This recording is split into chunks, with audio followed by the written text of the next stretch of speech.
Hello and welcome to Glasgow Rangers Nation with me, your host Owen, and welcome to the Rangers Sunday Supplement.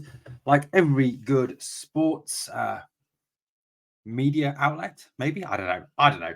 We have to have a Sunday supplement. Let's face it, all great newspapers and media have a Sunday supplement, especially to do with football, especially to do with the great Glasgow Rangers.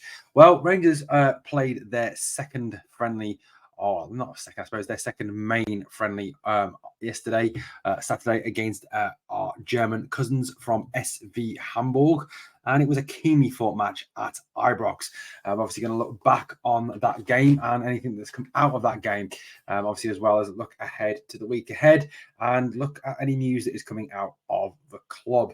Well, let's obviously start off by looking at the game itself. Now, first of all, I think it's worth starting with the very start, looking at the team lineup that Michael Beale named. Now, for me, this lineup held a few surprises. I was expecting to see maybe Dessa's start.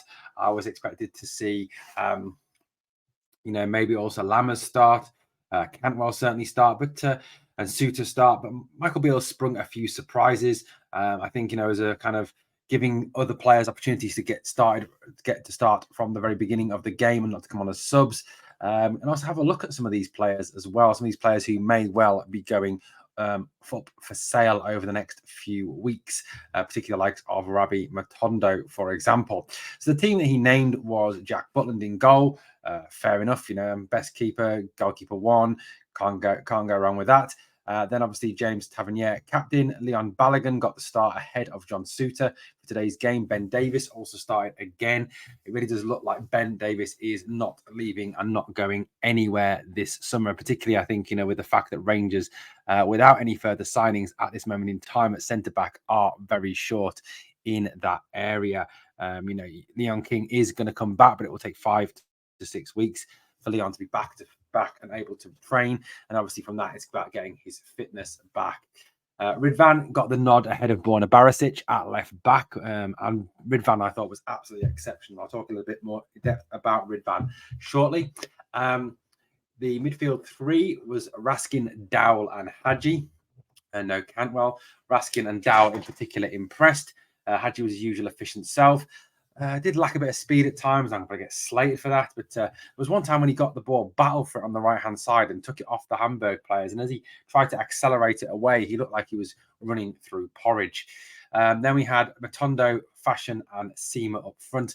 Three wide men really up front, no out-and-out striker. That's why I was surprised that one of Lammers or Dessers did not start. A bench of experience, a bench with a lot of options on, a bench that I think, could have given the team a decent game, if I'm being honest.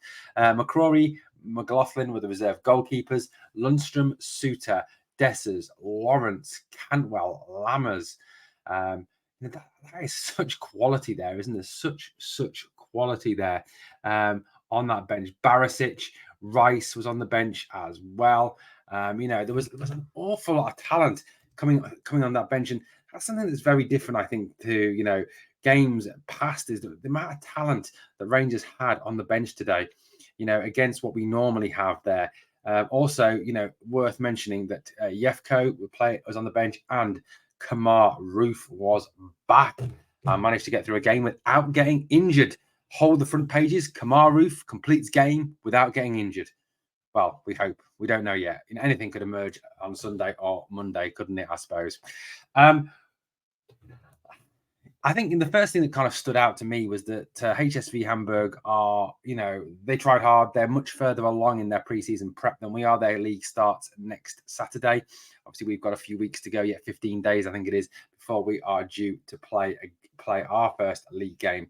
So they are a lot further along and a little bit sharper at times than us, and a little bit more keen in the tackle as well. But I think one thing was very clear. They were vastly inferior to our opponents from Tuesday night, who were Newcastle United, who obviously are a Champions League team who have aspirations to finish higher than fourth place this year in the English Premier League. But there was that intensity. It was a useful intensity. It was hard work. Now, one name that was missing from that squad, that matchday squad, was Alex Lowry. Now, Alex Lowry did quite well when he came on against Newcastle on Tuesday night. However, Alex Lowry was included with the B team today and went off to play with the B team, was not included with the first team. This for me really does have to raise questions about Alex Lowry's future and his opportunities he's going to get this season. I think there's a real, for me, I just think Alex's face doesn't fit for some reason. That's what it appears like. I may be talking out the top of my head. I may be talking utter rubbish, and please feel free to disagree with me. But it just seems like his face doesn't fit. Like I said, he did very well on Tuesday against Newcastle United, and then he isn't even included in the first team matchday squad today. He's sent off to play with the B team. Now that may be because Michael Beale wanted him to get more minutes. He'd get that with the B team, then he would get the A team. But to me, it just seems weird that he didn't even get a look in. I think, Lowry is going to have a situation where he's probably going to have to go out on loan this season. I'd like to see him to go on loan either south of the border or somewhere else in Europe to gain some experience. But he's going to need to go to a club that, for me, is similar to Rangers, that dominates possession, that has a lot of possession, to see if he is able to fit into playing for a club like Rangers. He certainly seems to have the natural talent to do so, but interesting nonetheless that he wasn't even in the matchday squad. I thought Kieran Dowell did very well during the game. He brought great natural balance to the team. The fact that he was out on the left-hand side in front of Ridvan, and he did very well, on that left-hand side of midfield. The midfield three brought balance, was physical as well, as, for a player who doesn't look, the most, physically imposing. He was physical. He got stuck in. He tackled back. He worked back. He's got good technical ability. He's a very good player. And, I think he continues to impress with his performances. And that show, I think, what a lot of Norwich fans were saying that, he is a very talented player and they were sorry to see him go. And like I said, a very impressive performance from Dowell. Raskin as well was also very, very good indeed. Again, just kind of being at the base of that three, holding it all together, directing it, running it. His first intention was always go forward, pass forward, run forward, move forward. Very progressive, very attacking, very positive player. I can see a future captain of Rangers in Nicholas Raskin. I really can. The kid is so talented. Unfortunately, I don't think we'll be able to hold on to him for much longer than another couple of seasons. I think then you're going to have some teams from down south come knocking with 20, 25, 30 million pound bids for this young Belgian. He is very, very good indeed. The thing that kind of stood out in the first half for me was the fact that Rangers, did very well. They created a number of chances, but they kind of, I don't know, they still lack a little bit of composure in front of goal. Maybe that'll come, as the games roll by, that, we get a bit more match experience, a bit more match fitness into the legs, a bit more composure comes with that, and they're not snatching at chances. I thought there was a lot of snatching at chances today, again, as there was on Tuesday night against Newcastle. Their goalkeeper, the Hamburg goalkeeper, also pulled off two fantastic saves. One was from Searle, when Searle cut in from the left-hand side and shot across Fernandez, brought out a good save. The other one, I can't remember the name of whoever it was now. It escapes me now. I can't remember. It's late when I'm recording this video, guys. Overall, first half performance was decent. Both teams seemed to be, getting stuck into each other. There was a bit of meat in some of the tackles, wasn't there? There was a bit of fight in the game as well. And I thought Rangers acquitted themselves very well. I thought Jack Butland was excellent, a good save in the first half, which wasn't actually given as a save, but was a good save anyway. He looked solid at the back. Now, Fashion Searle played. Now, Fashion was fashion, wasn't he? He really was. He looked good today, and then at the times he didn't look so great, but that's Fashion all over. At times he looks fantastic. He can go from world beater to carpet beater in the space of 0.01 seconds. He really can. And today he looked good and he played well. And Michael Beale said after the game that he was impressed with Fashion Searle and what Fashion brought to the team. So I really don't think there is a lot of chance of Fashion moving on, barring a ridiculous multi-million pound bid from Saudi. I think we will have Fashion for this forthcoming season. What happened in the game? Obviously, Searle got that goal from the high press. Again, the high press. Hamburg messing around, faffing around with the back. They did look suspect throughout the game at the back, and I think Rangers were unfortunate not to take an opportunity and really take a few more opportunities. But obviously, Fashion Searle pounced on that mistake, got into the box, kind of half falling, managed to shoot the ball past the goalkeeper to put Rangers 1-0 up. Another Fashion Searle goal, which was met with obviously great jubilation in Ibrox. Rangers obviously then a second goal, but again it was Fashion Searle who was the creator. He went at their right back and their central defender and just used his pace, got outside them, went at them, and it's something Fashion can do. Look, I've condemned Fashion. I don't rate him particularly, but I thought he did well today. And that going at their defense, really create defenders are terrified of pace. And if you go at pace and skill at them, they're even more terrified.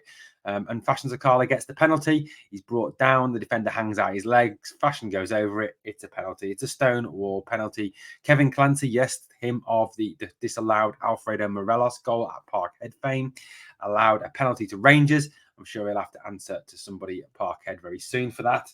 But guess who? Yes, it was him again. James Tavernier converted the penalty to make it 2-0 to Rangers. It wouldn't be a Rangers match day, would it, without a goal from the penalty spot by Tav. Also, a lot of the media and a lot of opposition fans would have you believe, and some cynical Rangers fans too, I guess. Penalty made it 2. Obviously, Rangers go in 2-0 at half time, and justified lead there, justified performance. Well worth the 2-0 lead. Now, the second half I thought was very disjointed. There was a raft of substitutions made by both teams. Rangers obviously led that off at the start of the second half, bringing on Cantwell, Lammers, Suter, unfortunately John Lundstrom, and Yefko.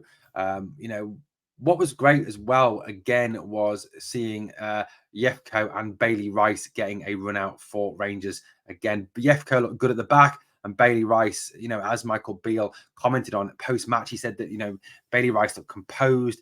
He looked great for a 16-year-old kid, and he's a talent they have to nurture. They have to keep pushing forward. And that's encouraging to hear, obviously, plans for Bailey Rice for this coming season. Also, Lammers and Cantwell getting on. Off at that point when Davis, Hadji, Dowell, Fashion, and Balogun, with Yefko going to centre back. Is he Calvin Bassey 2.0? I hear you ask. Possibly. I think, the thing was in the second half, Rangers didn't add to their goal tally, and the game, I think, kind of didn't look as great as the first half. The first half was definitely the better half, and I think obviously all the substitutions kind of disjointed it a little bit.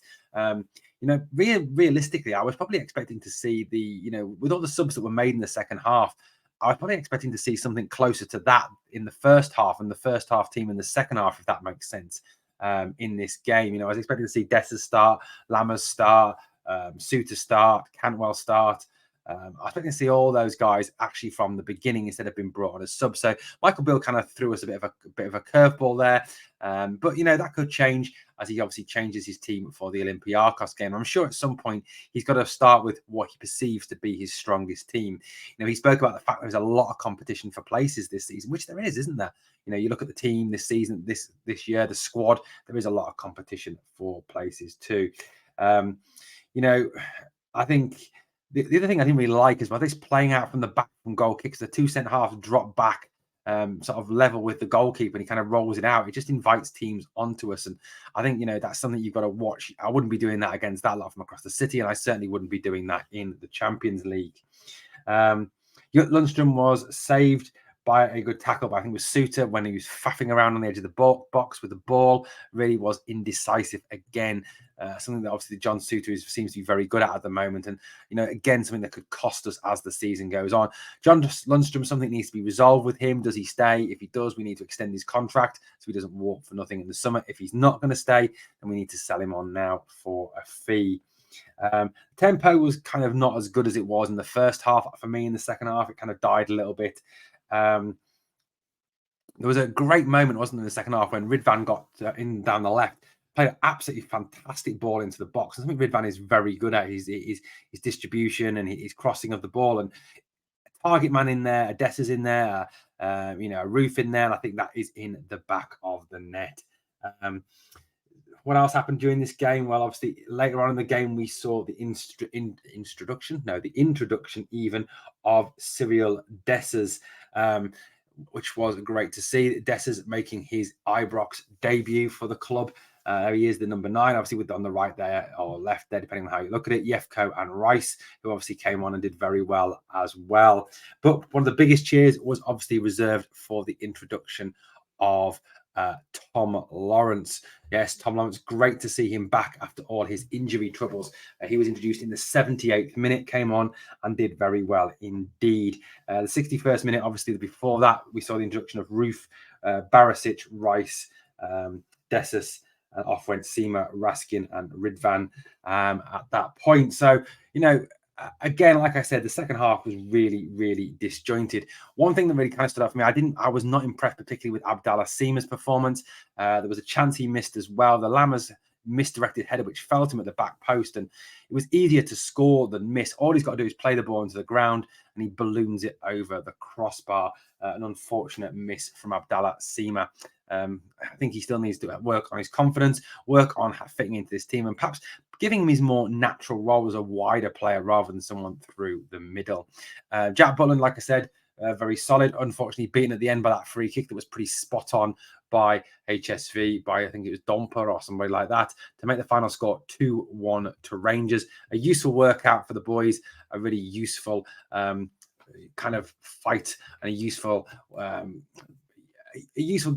game to get more fitness into the legs. And that's the way we have to look at it. It's more than the result. We look at the performance, we look at the way the game went, and we look at how the boys played individually. John Souttar, again, was absolutely superb at the back. He really is the surprise of this pre-season in terms of how well he's doing. This stepping out from the back that he's doing and playing the ball, very progressive and very, very good indeed. We really do need to keep John Souttar fit for the entirety of this season. I think he will make a substantial difference to this team. You know what? I'm going to touch it for just a minute on this young man here. How good, like I said, was it to see Tom Lawrence backed? It did seem sort of a kind of footnote in the game, didn't it, with Lawrence coming back? But, it wasn't a full-blooded game when he came on. It was a great time to introduce him. 78 minutes gives him sort of 12 minutes just to sort of, get him back into the swing of things. He had 11 months off with that knee and groin issues. He had some encouraging moments. He supplied Dessers. He did very well indeed. So it was really great to see him back, and really back ahead of schedule as well. I think we're talking about him not being back for a few more weeks into preseason, but it's great to see him back, and it really is kind of kind of like a new signing, isn't it, having him back? Michael Beale said this of Tom Lawrence. He said it was always going to be towards the end of August when he really put his foot to the floor and be at maximum of being back. He's racing ahead in training, and we're doing smaller, tighter stuff. He looks fantastic and shows his quality. We know that there's a step from that to a real game, but it's wonderful to have him back, similar to Kamar, two players that we were robbed of last season. And it's great to have both Kamar Roof and Tom Lawrence back. And I think, if we keep them both fit, obviously Kamar Roof is the tougher one to keep fit. We do have two very good players back. And obviously it's worth remembering that Kamar Roof was the leading scorer during the 55 season. And Tom Lawrence, again, is a player who provides just a little bit of extra, doesn't he? A little bit of, a little bit of extra quality going forward, particularly in wide areas or behind the striker. So what's next for Rangers? Well, obviously on Wednesday we play against the Olympiacos at home. That's a 7:45 kickoff at Ibrox Stadium. Be great under the lights if it gets dark in time, obviously, or if you get wet. And then obviously on the last game before the start of the season, Rangers travel to Hoffenheim to take on TSG Hoffenheim. That's Saturday the 29th at 2:30. So fantastic. Two more games to come, two more games for Michael Beale to hone his squad and develop his squad and see who we play and who plays where. But it'd be good to see some of the new signings getting another run out. But a very encouraging performance today from the boys. Like I said, a few more goals would have been nice, but I think that will come in time. Hopefully, next one out against Olympiacos, we'll see an out-and-out forward up front, whether that be Kamar Roof or Searle Dessers. I think that really is something that that Michael Beale will look at ahead of that game. But overall, a very encouraging performance indeed. Great to see the young lads getting a chance again. Bailey Rice and John Yefko, both of them I think will have a part to play for the club this coming season. Just one other note worth talking about. Now, obviously, Rangers released their new third kit the other day, didn't they? They brought that third kit out. That stunning kit, the orange and blue, which I think is a flashback to the 94-95 season. Ordered mine already, but Rangers revealed today they are running short of those kits. They've only got certain sizes available at Edmiston House due to the unprecedented demand for the shirt. Rangers issued a statement on the website saying that While the kit remains available to purchase online, supporters attending the game against Hamburg were advised that Edmiston House store has only a limited quantities remaining in stock. It's due back in stock in the coming days. It really does show that this kit has really taken off and is super popular. Definitely looking forward to getting mine and wearing it. Well, guys, let me know what you thought of the game. Who was your man of the match? Who really impressed you in the game against Hamburg? And also, let me know what you're looking forward to about the week upcoming. Or hopefully we'll have some news about signings and arrivals this week. So obviously the transfers of Dessers and Danilo and Cifuentes still very much up in the air at this moment in time, particularly the Danilo deal with the two rival reports yesterday. One reporting the deal was dead again, another one reporting the deal was still ongoing. Like I said, with all this media speculation, you just need to get a little bit pinch of salt or a pinch of sugar and drizzle it all over the top. Well, as always, guys, please hit that sub and ring that notification bell. And I need you to do two things for me. Number one, smash that like on the video. And number two, remember, we are the people.